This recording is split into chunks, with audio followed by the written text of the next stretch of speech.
आशंका ही आशंका है, अनर्थ ही अनर्थ है देवी। विस्तार से कहें ब्राह्मण देव।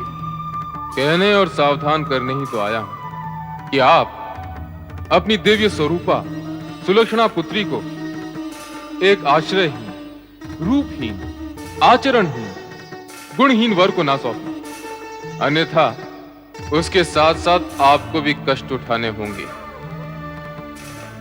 आप ऐसा क्यों कह रहे हैं ब्राह्मण श्रेष्ठ? भगवान शिव तो महादेव हैं। सभी देवता श्रद्धा पूर्वक उनकी पूजा अर्चना करके उनके चरणों में नतमस्तक रहते हैं। उनके लिए अपशब्द कहकर उनका अपमान नहीं, मनुष्य स्वयं अपना अपमान करता है। अर्थात पार्वती के साथ साथ आप भी भ्रमित हैं राजन। क्या मैं अकारण अपशब्द कह रहा हूं? क्या मैं शिवद्रोही हूं, शत्रु हूं उनका? क्या मैं असत्य कह रहा हूं? असत्य में भ्रमित प्राणी को सत्य भी असत्य लगता है, जैसा कि आपको मेरे शब्दों में लगा। आपका हित विचारने वाले को आप असत्यवादी कह रहे हैं? ऐसा नहीं है विप्रदेव। ऐसा नहीं तो फिर कैसा है? क्या यह सत्य नहीं कि शिव शमशानवासी हैं, भभूतधारी हैं, सर्प और जटाधारी हैं, धतूरा जैसे मादक पदार्थों का सेवन करते हैं, सदा इधर उधर भटकते रहते हैं? क्या यह सत्य कहना अनुचित है? क्या यह सत्य कह के आपको सावधान करना अनुचित है? सावधान करके ऐसे कुपात्र के साथ आपकी पुत्री पार्वती का विवाह असंगत मानना क्या अनुचित है? उचित है विप्रदेव, उचित है। आप भला हमारा अहित क्यों सोचेंगे? महारानी, आपने तो सत्य को समझ लिया। अब महाराज भी समझ जाएं तो सभी का कल्याण हो। ब्राह्मण देव, किंतु ये किंतु परंतु इस जगत में सबसे भयंकर, पीड़ाकारक और विनाशक शब्द हैं। जो प्राणी एक बार इन किंतु परंतु शब्दों के सरोवर में डूब जाता है, वो कभी उबरता नहीं। सत्य है ब्राह्मण देव, किंतु फिर वही किंतु। इस किंतु से आपका कल्याण होने वाला नहीं है महाराज। सत्य की शरण में आए, सत्य की। ऐसे कुरूप, भयावह, घृणित वर के साथ अपनी पुत्री का विवाह जाएंगे? कैसे पिता हैं आप? ना उसके कुल का पता, न माता पिता का, न ही आयु का। रीति नीति निभाना चाहते हैं या शत्रुता निभा रहे हैं अपनी पुत्री के साथ? सुना आपने? ब्राह्मण देवता हमारे हित की बात कर रहे हैं। महारानी, आपका अहित सोचूं, ऐसा तो कोई कारण ही नहीं महारानी। एक परोपकारी जीव के नाते मेरा आप दोनों से यही अनुरोध है कि अपनी सुकोमल कन्या को ऐसे कठोर वर के हाथों सौंपकर उसका जीवन नष्ट न करें। ब्राह्मण देवता, मुझे जो आपसे कहना था मैंने कह दिया। अब तो केवल भगवान विष्णु से प्रार्थना करूंगा कि हे त्रिलोकीनाथ, पार्वती की रक्षा करना। श्री विष्णु देवाय नमः। श्री विष्णु देवाय नमः।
शिवाय।